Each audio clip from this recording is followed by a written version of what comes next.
At Koba, we're exploring both tin tungsten projects and uranium projects. The tin tungsten project's in a great jurisdiction of Queensland, whilst our South Australia uranium projects are in South Australia, where there's operating uranium mines. We've got a great experienced team at Koba. We're well financed at $3.75 million at bank, and we're going to have a significant near-term news flow as we get drilling operations underway at multiple projects. So just a quick recap on our corporate structure. So 280 million shares on issue. The share price has been around 3.5, 3.6 lately. So it gives us a market cap of 10.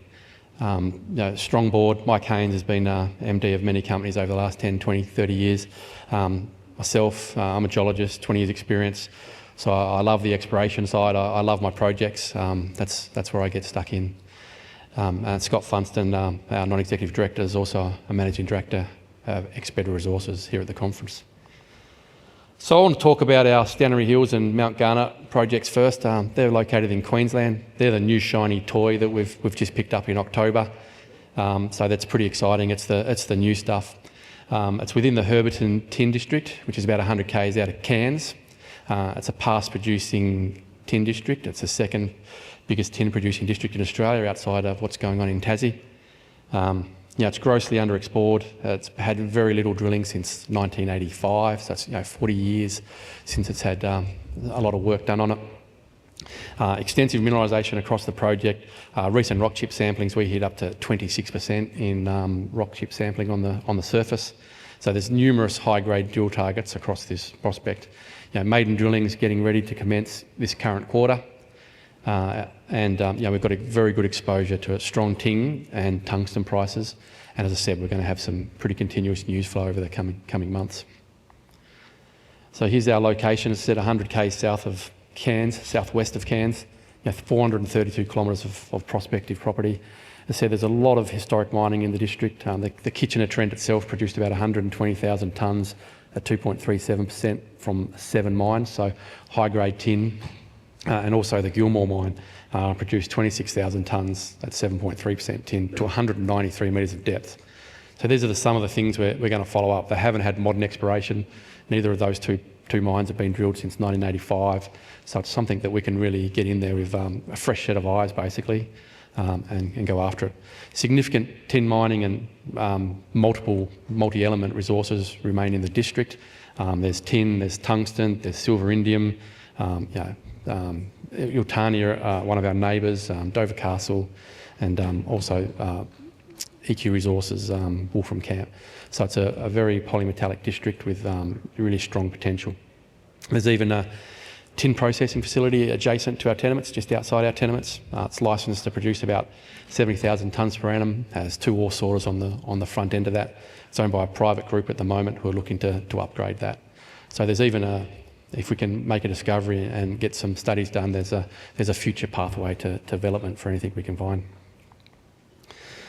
So over the last few months, we've been progressing all of our permits to get out there and drill. We're planning about a 6,000 metre program across 4 prospects: the Kitchener Trend, the Stanix prospect, the Jiminy prospect, and the Gilmore mine. And I'll talk a bit more about them as we go through. First is the Stanley Hills project, tin tungsten again. There's over 100 historical mines within the project area, only 85 holes drilled for 3,185 metres, and all that was done prior to 1985. There was a campaign in the 1970s, and then 16 holes drilled in 1985, and that's the only drilling that's been done on the whole project. As I said, we assays on this one up to 26% from our recent rock chip sampling, and about 3,000 metres of our drilling program will be targeted at these 2 projects, the Kitchener and the Jiminy. So this is a long section through the Kitchener Trend. So this is where the 7 high-grade mines produced about 120,000 tonnes of ore at 2.3%. That production was basically all pre-1930. So it was mined from 1880 to 1930. A lot different to today, the way they did things, a lot smaller scale, targeting the high grade. But significant mineralisation still remains open. There's drill holes there, 10 metres at 1.3%, 54 metres at 0.45%. So there's potential for thinner high-grade lodes, but also thick, bulk mineable mineralisation as well. So this is the section and kind of what we're looking to drill. Initially we'll step in there and we'll target the old high-grade mines. You can see these 4 blue boxes. That's kind of where we'll target initially. And we get a bit of success, proof of concept there. Then we'll step out between these deposits.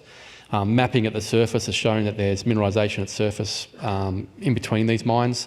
So we'll start targeting some of that mineralisation. If we can identify that there's continuous mineralisation over the 1.3 kilometres of trend, then we might have a system on our hands that can really get after and start drilling and building resources around. So the drilling will confirm this high-grade mineralisation, test lateral extents, test depth extents, and see if it's worth chasing to resource statuses. Now, approximately 1.3 k's to the southeast of this is the Jiminy Trend. The Jiminy Trend's about a 1.5 kilometre long soil sampling anomaly, really high tenor soil anomaly. 0.25% is the peak soil anomaly through here. It's centred along a line of load of historical mines again.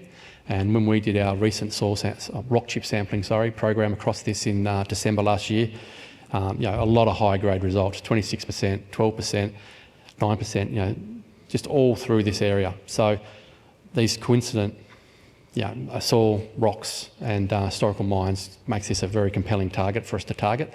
And to date, there's never been a single drill hole into this trend.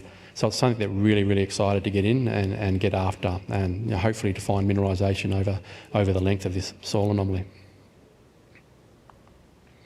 So I want to move down now to the Mount Garner project. That's just the secondary tenement package to the southwest. So here we've got the old Gilmore mine, and that produced 26,000 tonnes at 7.6%. Mining ceased in 1980, and that was mined to 193 metres. It's had no exploration since 1980, and the 1980s drill holes hit things like 1 metre at 5% tin, 3 metres at 1% tin. It was predominantly a tin mine, but it also had some significant hits of tungsten. It wasn't really drilled specifically for tungsten, but they still hit 3 metres at 1.2% tungsten and 3 metres at 0.95% tungsten. So there's a significant opportunity here to discover both additional tin and also high-grade tungsten as well. We'll be drilling this in the next quarter once all approvals are received. Now, I don't know if I've got a pointer here. The Gilmore mine is in the bottom left corner of this picture. You can see it's defined by a 500 by 500 metre long soil anomaly. But to about 1 kilometre to the northeast of that's what we call the Stanix prospect. And that one's got a 2 kilometre by 0.5 kilometre long soil anomaly. Again, there's widespread outcropping mineralisation, up to 21% tin along this. Historical lines of lode, there's been trenching along here. And this one had 6 holes completed in the 1980s. Returning pretty significant results, 11.6 at 0.3%, but also 0.8 metres at 1.5% within that, and 1 metre at 1% tin. So from 6 holes across a 2 kilometres of strike, there's been some pretty significant results that we're looking to get in and follow up as part of our upcoming program that's looking to start in the next month or so. So in addition to that, there's some really significant tungsten anomalies across our tenement, particularly the Mount Garnet tenement. Now, we're 125 k's south of Mount Carbine, which is 41 million tonnes at 0.25% tungsten, and they're getting up and going and mining. The district originally produced, historically, 12,000 tonnes of tungsten, so we know it's there, but there's never really been a targeted focus on tungsten. The focus has always been on tin. We're looking to change that. We've got a crew out there at the moment doing some tungsten rock chip sampling. As you'll see from some of the historic rock chip sampling, there's some incredible numbers. There's 15% tungsten, 10% tungsten, and multiple plus 1% tungsten samples that spread across the project. So we're looking to get after that and see if we can develop some targets for drilling that are tungsten based as well. It'll be the first ever tungsten targeted drilling program in this region. So it's a pretty exciting time to be in tin. I think there's a few other tin talks this week. The tin reached its all-time high during January, still sitting at 49,000 tonnes. It's 4 times the price of copper. There's some really strong market fundamentals with supply-side disruption in countries like Indonesia and Myanmar and DRC and China controlling a lot of the tin. But also the demands for tin are increasing with AI, electrification, solar energy, all these things is what tin is used for. Tin's the solder that holds electrics together. So it's a really, really important commodity for all these new technologies that are coming around. So we foresee this shortage in tin supply to continue as demand rises and production remains difficult. So here's a bit of a timeline. As I say, tungsten sampling is ongoing. There'll be follow-up tungsten sampling later. We'll be drilling within a month, and the results will be coming from that. We'll be drilling about 6,000 metres. We've got soil sampling programs ready to get underway. We're going to trial some IP, and then we'll be following up some of those tin results, hopefully before the end of the year also, with a second program. So we're pretty excited. We're going to have some pretty continuous news flow around our tin. But I don't want to forget about our uranium project. We're in a world-class district, so I want to quickly talk about our uranium project. We're in South Australia. There's 2 producing ISR mines in the immediate vicinity. Beverley's been producing uranium for 25 years. They've produced over 40 million pounds. And then Boss Energy, ASX listed, who are approximately 4 kilometres south of us is the Jason's deposit, and 17 kilometres south is the Honeymoon mine. So we're right on that same paleo channel. Just to give a bit of a zoom in, there's 50 million pounds of uranium in JORC compliant resources within that red paleo channel, which is only 35 kilometres long. And that's the Honeymoon operation and some satellite deposits. Now, when we go to what we've got all of that blue tenement to the north and the blue tenement to the south. So there's 150 kilometres of that same paleo channel that hosts 50 million pounds continuing on our property to the north and the south. There is no shortage of targets along that trend. Overall, we've got 5,000 square kilometres of this trend immediately north and south of Boss. We've got a non-compliant resource at the Oban deposit, which is our most advanced deposit. There's about 4.6 million pounds there. And we've basically been active out there drilling. We were drilling out there last month and we released some results only yesterday, which I'll jump to now. Well, firstly, during our drilling over the last 2 years, we've made 4 discoveries. The first one the first we'll talk about is Everest. That's where we're drilling. I'll talk about that next. But we also made discoveries at Berber. There's a 700 metres of strike at Berber, intersecting 1.6 million pounds at 1.6 metres at 1,000 ppm. So this is, sub-economic kind of grades. If we can find that over that 700 metres of strike left, then we're off to the races. Similarly at Delord, 0.5 metre at 1,000, Shivers, 0.5 metre at 1,000 as well. So we're really excited about the discoveries we've been able to pull together during our drilling programs there. So this is our Everest trend. So you see on the bottom of this one, you can see the tenement boundary with Boss. So this prospect is just 4 kilometres north of the 12 million pound Jason deposit and 17 kilometres north of the Honeymoon operating mine. And we were out there drilling this last month, and we announced that we've extended the mineralised trend that we discovered at Everest in 2025 by 2K, so by 50%. So we've now got 6 kilometres of mineralised strike in the same paleo channel as Boss's deposit. We hit our thickest and highest grade results at Everest to date last month, with a result of 1.5 metres at 790 ppm.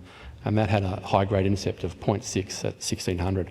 So we're really excited about some of the grades we've been able to pull out of Everest and its proximity to producing mines and within a world-class district. One of the things we particularly like about this is where the highest grade mineralisation was, the channel starts to bend. So we did another line off to the west, and we started to hit some significant mineralisation over there, more in the 0.6, 0.8 metres at about 500 ppm. But this was drilled as a 1 kilometre step out from those other holes. And we're really excited by this prospect because paleo channels, when they start to bend, is often when you start to get your precipitation of uranium. Boss itself their Honeymoon mine sits on a bend in the paleo channel. So we're really excited about following this up. And this here shows the Oban. This is where our resource is located, where all that the more advanced drilling's been. There's about 4.6 million pounds there. And some of our discoveries to the northeast at Shivers, and then to the southwest is where we've made discoveries at Delord and Berber. So it's all in a pretty similar area, and we're looking to really progress that. So just as a quick summary, we're a diversified critical minerals explorer. We're going to be exploring aggressively in Queensland. We've got a very continuous news flow coming out of Queensland of our tin and tungsten at a time when those commodities are extremely high. and we're also exploring successfully at a world-class uranium district immediately north of an operating uranium mine in Boss, all with a market cap of 10 million, a lot of upside for you investors out there. Thank you.